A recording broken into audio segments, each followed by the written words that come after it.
Halo teman-teman, selamat berjumpa lagi ya di Putri Naila Podcast. Dimana beberapa hari atau minggu yang lewat kami tidak pernah membuat konten lagi. Sekarang kami hadir di hadapan teman-teman semua. Semoga teman-teman semua berkenan mendengar cerita kami pada saat ini ya, di mana kami mau menceritakan tentang horor.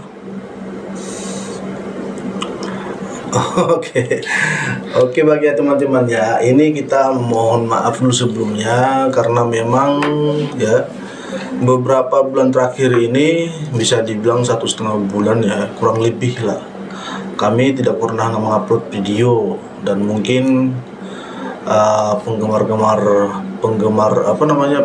Putri Naila Podcast ini mungkin agak ini ya, kecewa ya. Kemana sih selama ini? Mungkin kayak ya, gitu, Pak. Jadi kita di sini untuk mengklarifikasi bahwasannya selama ini kita ada kesibukan ya, ada urusan, ada urusan penting lah yang tidak bisa kita tinggalkan. Jadi untuk bikin kontennya tidak ada waktu. Jadi untuk saat ini ya, ini kan sudah ada waktu ya, kita coba lagi ya. Semoga nanti teman-teman semua terhibur atas apa yang kita ceritakan di sini. Dan jangan lupa untuk like, comment, subscribe, dan share ke media-media kalian semua ya. Baik, terima kasih ya. Jadi ini aku ada cerita ya sedikit di sini ya. Ini mengenai horor mistis ya. Gimana, kamu kira-kira mau nggak mendengarnya nih atau gimana nih? Ya mau dong. Nanti aku juga ada cerita horor. Oh ya. Iya. Jadi kamu mau cerita dulu apa aku yang cerita dulu? Kamu aja deh. Aku aja. Jadi sebelumnya kamu mikir-mikir dulu horornya apa gitu. Ini real nih, ini nyata loh. Tapi waktu itu aku masih kelas 2 SMA. Oke, coba. Gimana tuh? Aku jadi penasaran nih. Ya waktu kelas 2 SMA. Oh, enggak deh. Masih SMP lah. SMP atau SMA nih? SMP. Dulu kan di kampung kami kan pelosok kan. Pelosok dulu sih masih dibilang masih pelosok lah, sekarang udah agak modern sedikit. Huta lah gitu ya. Jadi di kampung kami itu kan sering datang orang KKN yang orang-orang kuliah gitu ya. Iya, KKN gitu. Jadi orang itu datang KKN dari Medan gitu. Ada bisa 6 orang, 7 orang, 8 orang gitu. Tapi yang saya ingat saat waktu itu ada KKN di desa kami 6 orang cewek. Tapi ini cewek semua, gak ada cowok. Kebetulan orang itu permisilah sama orang kepala desa di sana, mau KKN di sana gitu. Mau menerapkan gimana tentang lingkungan kebersihan. Tapi ngomong-ngomong di sana mereka ngapain? KKN-nya ngapain? Maksudnya penelitian apa gitu? Kayaknya bukan penelitian. Orang itu semacam mau kayak seperti bidan gitu, bindes. Oh, bidan desa.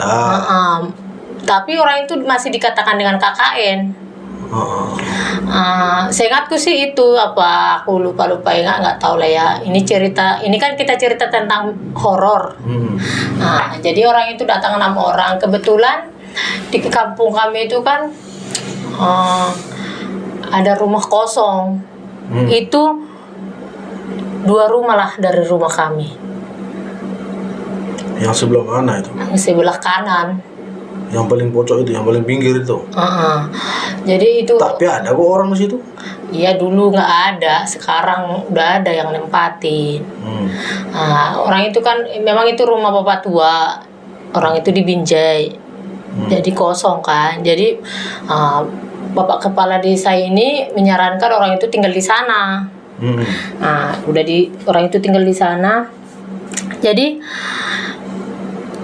kampung kami ini kan dulu belum ada ojek, belum ada mobil, belum ada apa-apa. Iya, masih ketinggalan zaman lah istilahnya ya.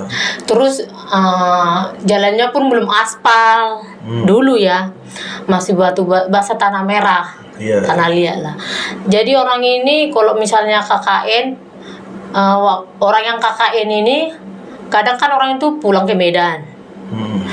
Jadi pulang dari Medan orang itu kadang kan nyampe malam. Terus orang itu jalan. Kami kan dulu dari... Maksudnya nyampe malam mana? Kemana? Nyampe malam. Misalnya kalau misalnya pulang ke Medan, orang itu mau balik lagi ke kampung kami kan nyampe malam. Mungkin orang itu perjalanan pagi kan dari Medan ke kampung kami kan 1 malam.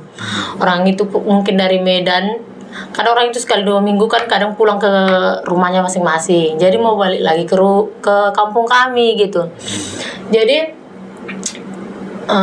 di kampung kami kan belum ada ojek itu, belum ada. Iya, dari tadi udah bilang. Jadi jalan kaki. Di sana kan gitu? ada apa? Ada sungai kalau bisa dikatakan Sarula. Terkenal itu kan. Sungai nggak terlalu lah. Terkenal mungkin lah. Hanya beberapa orang lah atau beberapa. Kalau orang Sarula tahu lah itu. Kalau daerah Pai. Taput tahu lah kan. Jadi orang ini kalau jalan di tempat kami itu kami menyeberangi jembatan dari Sarula itu. Jadi ini dulunya ini jembatan ini horor. Horornya gimana? Horornya jadi sering orang pulang dari sana itu kalau malam-malam selalu diikutin misterius hantu. Jadi pas KKN ini mungkin karena orang itu pendatang, mungkin dia kata orang-orang di sana wangi katanya. Wangi apanya kali ya? Wangi parfumnya mungkin. Iya. Nggak tahu lah. Nah katanya orang itu masih wangi. Tapi kalau misalnya kami sendiri di kampung sana, bukan bau. Jadi? Maksudnya kami pun pulang malam. Misalnya nih kalau misalnya ada acara resepsi kawan di kampung sebelah, kami kan pulangnya malam juga kan. Kami nggak pernah merasakan apa-apa. Kami lewat juga dari sana, dari jembatan sana gitu. Tapi kenapa pas orang itu? Berarti mungkin kalian udah dikenal hantunya kan? Mungkin pemikiran hantunya itu lalap ini aja yang kita lihat, biarin aja ada itu, lewat aja deh gitu. Mungkin kan karena orang KKN itu kan karena masih baru tuh. Jadi mungkin mereka penasaran kan, kok bisa ada ini anak perempuan ini mau ngapain di sini? Mungkin seperti itu kan. Jadi selanjutnya gimana itu? Jadi wangi tadi. Katanya wangi orang ini. Jadi orang ini diikuti terus. Sampai di rumah itu kesurupan. Orang itu teriak-teriak lah. Terus tapi ngomongnya nggak jelas kayak bahasa Yunani gitu. Berarti mungkin bahasa Batak yang pada zaman dulu mungkin ya. Jadi orang di sana nggak ngerti. Yang penting diobatin gitu. Jadi setiap orang itu sampai nggak ada yang bertahan lah. Pokoknya KKN-nya nggak tuntas gitu. Berarti nggak betah gitu. Karena kayak trauma mungkin karena ada hantunya gitu. Ingatnya sih cuma itu aja sih. Itu aja horornya. Maksudnya jadi penyelesaiannya itu pengobatannya seperti apa ini? Ya diobatin. Kebetulan di sana dulu masih ada katanya orang pintar. Jadi orang pintar ini yang ngobatin orang itu gitu. Percis ini waktu aku nonton film KKN. Kayak gitu juga. Oh gitu.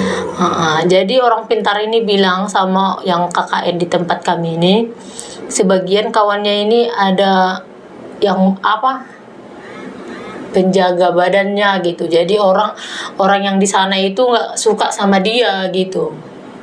Oh gitu. Jadi kayak serasa ini mau melangkahi saya, ini mungkin pemikiran hantunya seperti itu ya. Ya nggak tahu lah. Tapi hantunya ini harus dihajar ini pemikirannya kan? Enggak. Jadi orang hantu yang di sana mungkin nggak nyaman sama hantu yang dibawa, atau apa namanya? Bukan hantu yang dibawa dia ya, atau yang mengikuti dia gitu, ataupun berarti kayak semacam berlawanan mungkin ilmu mereka itu ya. Gitu. Oh gitu. Jadi waktu itu pas muncul film KKN, kamu udah nonton film KKN? Belum.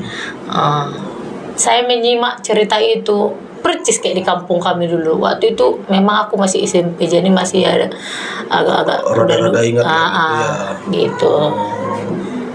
Berarti ya nggak terlalu inilah ya, kalau menurut penilaian saya nggak terlalu serem lah, nggak terlalu lah, paling nggak semacam kesurupan gitu ya. Kesurupan terus. Orang kesurupan kan biasa aja menurut aku, maksudnya udah sering lah dilihat gitu. Iya udah sering, tapi kan kita nggak tahu penunggunya di mana gitu. Ya mungkin siapa tahu penunggunya itu masih di situ sampai sekarang. Coba nanti kau tahun baru pulang. Ya aku nggak mau lah, ngapain pula aku cari tahu gitu. Aku aja takut gimana. Maksudnya kamu coba di situ. Masih di sininya kalian. Siapa pula yang mau sama hantu? Kau ada-ada aja kau itu. Nanti kutunjukkan tempatnya sama. Ini jembatan itu gitu. Udah taunya aku itu mungkin itu jembatannya yang mana loh. Itu loh yang bukit-bukit itu loh, yang pernah kita naik beca nggak naik becanya. Yang jalannya itu kan, yang jalannya kayak turunan baru tanjakan gitu ya, kayak bentuk huruf gitu ya. Kurasa pun kau kalau pergi ke suatu tempat pasti kau mau lihat yang horornya dulu kan, yang kayak mana ya? Ngapain pula? Bukan yang horornya, maksudnya yang tempat-tempat yang agak aneh gitu. Itu kan agak aneh itu kan, agak seram. Kalau orang sepintas kan ke situ kan nengoknya, seram kali jalannya nih kan gitu. Iya. Pasti kau nengoknya itu. Di mana di situ ada bambu, terus jembatan itu ada jurang gitu kan. Pasti kau pertamanya nengok ke situ. Memang sih kalau kita lihat ya secara kasat mata ya, agak merinding sih kita lihatnya. Cuman kan karena orang kampung situ juga sudah sering berenang ke sana kan, ya sudah kayak hal biasa gitu. Sudah kayak beradaptasi lah ke tempat-tempat seperti itu. Nggak terlalu ini sih. Cuman ya kalau menurut saya, kalau kita sendiri ya yang lewat dari sana itu pasti agak merinding lah, takut lah. Kalau secara pribadi ya saya sendiri pun nggak berani lewat dari sana, nggak berani lah. Apalagi kan di sana agak gelap, lampu jalan pun nggak ada kan. Kalau mungkin ada semacam penerangan gitu mungkin ya. Tapi sekarang udah ada. Dulu yang sekarang kapan? Ya, orang sekarang, kita kemarin pulang kampung kemarin nggak ada kok. Ya sekarang nggak ada dibuat di situ. Tapi nggak tahu lah. Jadi ya, udah dibuat lampu jalan semua, seluruh jalan itu. Oh ya, bagus lah kok kayak gitu. Dibuat Pak Jokowi. Nanti takutnya kau pulang kampung bunuh diri pula kau di sana. Itu yang kita takut. Jadi aku ada sedikit aneh sih, bukan dibilang horor atau mistis, aku kurang paham juga. Jadi dulu ya. Sewaktu di kampung itu, kalau di kampung kan kita dulu bersawah kan, nanam padi. Jadi kira-kira bulan ini kita menanam padi, kira-kira 3 bulan kemudian kan itu sudah panen kan padinya kan. Mau panen lah. Nah, jadi ketika panen pada saat itu kita panennya bukan bukan pakai mesin ya, pakai traktor gitu, bukan. Kita masih manual lah. Sabit. Ya, kita masih pakai sabit. Jadi kemarin kita udah di sawah, ternyata sabitnya ini kurang. Kita ada 4 orang mau panen, sabitnya cuma 3. Jadi pada saat itu sabitnya kurang, saya disuruh nenek untuk ngambil ke rumah sabitnya. Jadi kan kalau di kampung saya itu kan rumah opung itu kan rumahnya masih rumah Batak tuh. Rumah Batak. Rumah panggung. Bisa dibilang seperti itu, tapi yang pada intinya ya dia rumah Batak lah. Orang mungkin udah tahu, kalau dibilang rumah Batak udah tahu lah kan seperti apa. Jadi pada saat itu saya ngambil sabit dari rumah opung itu, saya melihat ada kucing tuh. Kucing, kamu apa ya bahasa Indonesianya lumbung itu? Ya lumbung lah. Memang lumbung ya. Lumbung padi. Iya, lumbung padi kan tempat dulu penyimpanan padi. Dulu kan memang di kampung itu kan tempat penyimpanan padi itu kan di lumbung dia. Jadi lumbung ngepung itu kemarin ya nggak terlalu besar kali lah. Paling buat beberapa karung lah, beberapa karung gitu kan. Jadi di lumbung ini ada kucing. Kayak berdiri dia gini kan. Kan biasanya kalau kucing kan 4 kakinya berdiri. Ini yang saya lihat itu kemarin 2 kakinya berdiri. Jadi sebenarnya kakinya 4, tapi diangkat ke atas 2. Iya. 2 di bawah, jangan pula 2. 2 di bawah, 2 di atas. Jadi kayak semacam jalan gini dia kan. Kayak manortor gitu. Bukan manortor, tapi jalan dia. Kucingnya itu seperti itu. Jalan gini-gini kayak goyang-goyang sedikit lah waktu pantatnya kan. Habis itu kan inilah kita bayangkan nih, ini lumbungnya. Jadi kucingnya dari sini nih diri, kakinya di bawah 2, tangannya gini-gini ke lumbung. Iya. Main gendang. Iya. Mungkin dia mau cari ikan kali. Mana tahu ada ikan teri di dalam. Jelas aku nggak tahu lah dia mau cari apa. Cuman kan kita jarang lihat seperti itu kan. Jadi saking aku kagetnya kemarin, saking aku takutnya, kan rumah Batak itu kan tangganya ada 5 tuh. Mau masuk ke rumah ataupun mau keluar rumah kan ada tangganya 5 tuh. Jadi saking aku kagetnya sampai lompat aku dari ini. Lompat dari rumah ke bawah itu, saking aku takutnya. Orang nggak pernah lihat seperti itu kan. Kucing gini-gini ya kaget lah aku. Jadi sampai di rumah sampai di sawah. Ini sabit yang tadi itu nggak jadi aku ambil. Nggak jadi, aku udah keburu pergi gara takutnya kan. Jadi aku sampailah ke sawah itu. Aku melapor sama orang nenek. Nek, ini aku nggak berani ngambil sabitnya, saya bilang. Kenapa? Sana ada aku lihat kucing ya gini saya bilang. Ada-ada aja kau, katanya dilemparnya pelawak pakai lumpur itu kan. Katanya kau ada aja kau, masa ada kucing seperti itu? Iya ada pun di sana, makanya saya nggak berani ngambil, saya bilang. Ujung-ujungnya ya si nenek lah yang pergi ngambil sabitnya itu kan. Pergilah dia ambilnya. Jadi terus sampai di sawah lagi neneknya, mana kucing yang kamu bilang tadi tuh? Kok nggak ada, aku lihat, katanya gitu kan. Ya mana lah pula aku tahu, mungkin dia udah pergi atau gimana kan. Yang jelasnya aku tadi nggak berani ngambil sabitnya karena memang ada aku lihat kucingnya seperti itu, saya bilang. Kamu ada aja kau, katanya gitu. Ya itulah kira-kira. Jadi di mana horornya? Ya horornya itu tadi lah ya kan. Masa ada kucing seperti itu gini-gini. Coba. Kayaknya kucing udah bisa lah kayak gitu. Macam di video-video itu kan banyak kucing kayak gitu. Tapi langkah kan. Kalau kita dulu, kalau setahu kita di kampung itu ya kucing ya berjalan dengan 4 kaki, bukan berjalan dengan 2 kaki. Kan langkah kalau seperti itu. Ya nggak mungkin lah. Jadi saking jarangnya saya melihat seperti itu, ya mungkin saya kira dia ada yang ngawani gitu. Iya, dia kesurupan, ada hantunya gitu kan. Ya, makanya aku terbang itu dari atas ke bawah itu rumah Batak itu sampai 5 tangganya, nggak ada yang aku pijak satu sama sekali itu. Ya mungkin upung doli di situ.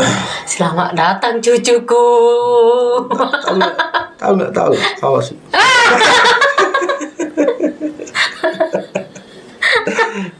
Harus nak colek kalau dari belakang nanti. Enggak, ini udah aman. Kan udah berkawan ya kan. Tapi itulah sedikit ya cerita mistis ya dari kami.